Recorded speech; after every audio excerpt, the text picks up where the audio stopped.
Hey there, it's Nurjahan here, and today we're going to be going over making a figure eight with our hips.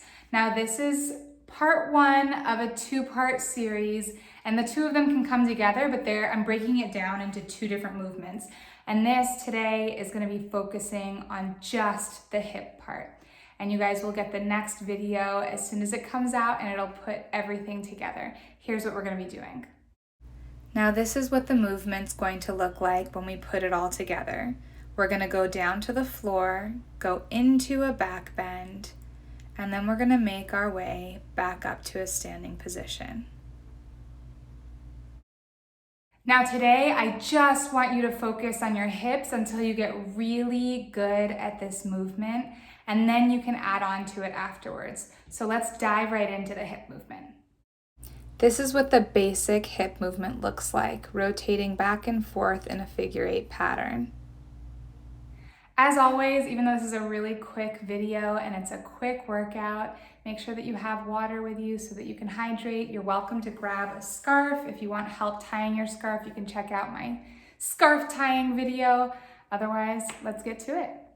Okay, for this video, we're focusing on my hips and my feet. So those are the two things you really need to see in this video. So if you don't see the top half at times, because I'm trying to give you a better look at the parts of the body that really matter for this. So with that in mind, you can either put your feet together or put them a little apart. I prefer them slightly apart, maybe around shoulder width apart.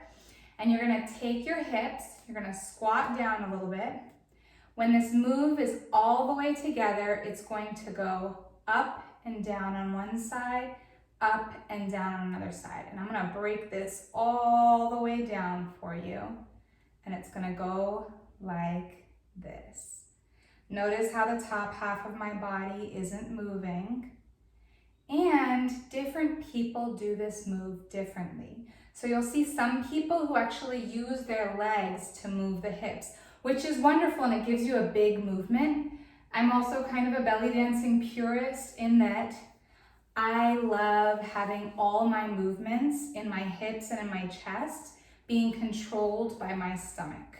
So it builds a really nice, strong core. So while you're welcome to add in your feet and your legs afterwards, I'm going to teach you how to do it from your core so you get that nice core exercise while we're working on it. Okay, ready? So feet either together or shoulder width apart, somewhere in between. You're gonna get a little squat in there. We're just gonna work on the right side right now. We're gonna take it and we're gonna scrunch your stomach. Scrunch your stomach on one side. Scrunch. This is coming from the stomach. You're not straightening your leg. You're just scrunching your stomach. Scrunch, like you're pulling up your hip with your stomach. Then you're gonna push it out and you're gonna drop it down. So it scrunches up, push out, and then you're gonna elongate your torso on the right hand side. Ready? Up, out, down. Up, out, down. There you go. Up, out, down. Now let's try to make this a fluid motion, just to the right. Okay, your leg is gonna move inevitably. It's not like keep your leg in the same position at all times. Your leg is gonna move a little bit, but it's not your leg that's creating the movement. It's your torso. Your torso is scrunching, going out and down. There we go. Just take it in a nice circle. Now, if you find your top half moving, just do your best to keep it in place. Because this is not a body roll. If we were doing a full body roll, your top half would react to it. We're not doing a full body roll on this one, we're just focusing on the hips. Because when we put it together and we go down with this movement, the stillness of the top half of our body is going to allow people to just focus on their hips. It's going to allow you to focus on the beauty of your hips. Okay, so you're going out, down, in, out, down. In, out, down. Beautiful. There you go. And if you feel like you're having trouble with this, don't worry about it. It takes a little bit to get used to it. Okay? Just try practicing in front of the mirror. And just focus on scrunching, scrunching, pushing out, and pushing down. Imagine your hands lifting your hip, pushing it out, and pushing it down. And now we're gonna move to the other side. Okay, ready? Other side goes up, out, down, up, out, down, up, out, down. And then in a circular motion. There you go. You should feel a little bit in your core. I'm feeling a little burn. It's in the 90s here in Southern California. Whew. My air conditioner is really loud, so I'm not turning it on right now because I don't want it to mess up the sound. But oh my goodness, I'm feeling the heat. It's good to get a little sweat on. All right, so now that we have the other side going up, out, down. Beautiful. Nice. Okay, now we're gonna put it together. Now this is a challenging move. If you have any questions, you can always put them down in the comments and I can break things down further if needed. Otherwise, just do your best and let yourself feel into the movement, okay? I'm gonna do it on both sides now. We're gonna combine them. I'm gonna show you what it looks like, but it's basically gonna look like this. Ready? Here are your hips.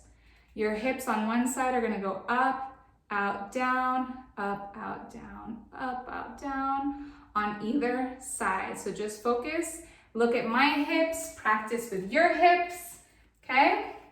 We're gonna go one side up, out, down, other side up, out, down. You'll notice that one side is already kind of going up while the other one is going down. There you go. Nice. And try to make it as fluid and light as possible. They don't have to be big movements, just little flicks down. There you go. Sometimes for me it helps if I put my hands up, or you can put your hands down here. If I do something with my hands, it can help. Very nice. All right, we're gonna put a little bit of music to it now, okay? All right, we're looking for smooth, fluid motion. Doesn't matter how big or how small. We're gonna start with a little squat again, and you're gonna go right, left. There we go. Nice. Very good. You can go as slow or as fast as you need, whatever feels good to you. And we're gonna add in a little bit of hand. Now let your hands guide it. Your hands can do whatever they want to do. My favorite thing to do is to pretend that they're pushing it down. There we go. Nice, well done. All right, now if your thighs aren't burning enough already, we're gonna take this down to the floor. Are you ready? Okay, ready? We're going down, down, down, down, down, all the way here. Now we're gonna continue this move in the next video, but for right now, I want you to practice as much as you can, okay? Don't strain yourself too much. Going down, down, down with every movement. You're going a little further down. Once we get down to the floor, I'll share different ways that you can kind of accommodate yourself down there. If this move is too challenging, I've got a couple of things that you can do. So one thing that you can add to kind of give it a little bit more drama afterwards is to be able to add in some heel movements to make this a little bit more dramatic. Now, I love doing it from the core, so I still encourage you to engage your core while you're doing it. But if you want to add the heel movement, it can be a good accommodation if you have any trouble with the movement. So you lift one side of your foot, other side. You're just lifting the heel and dropping. Lift, lift, lift, drop, just like that. And it makes it a little bit easier to get a bigger movement there. I still want you to practice with your core, but again, that's a great accommodation. I like to add in accommodations to any of these moves so you recognize that it's not just about a one-size-fits-all kind of dance. It's about what works best for you. I have a lot of hip issues from when I was shot in the leg, and I walked on a broken leg for 8 years, and I used a cane for a long time. So my right hip has a lot of pain. This movement really helps loosen up my hips, but I have to dance with it and not against it. So when I feel that pain in my hip, I do my best not to strain my hips, but instead to let them drop into the movement however it feels best for me. And I want you to do the same. So if that move feels too challenging, or you have any kind of knee issues or anything that's actually bothering you, then you can actually accommodate yourself going down to the floor without using this move at all. This is just a fun way to kind of draw the attention to your hips, but you can go down to the floor in whatever way feels best for you. You can circle your hips, you can pump, you can do whatever you want to do on your way down to the floor.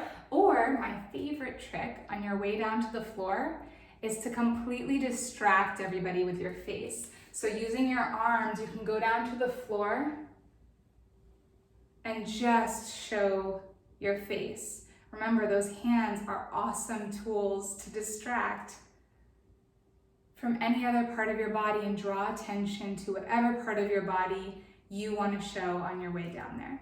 So thank you so much for tuning in. As always, make sure to like and subscribe so you don't miss any of the other videos. Above all else, make sure that you hydrate and take care of that beautiful, beautiful body of yours. Until next time.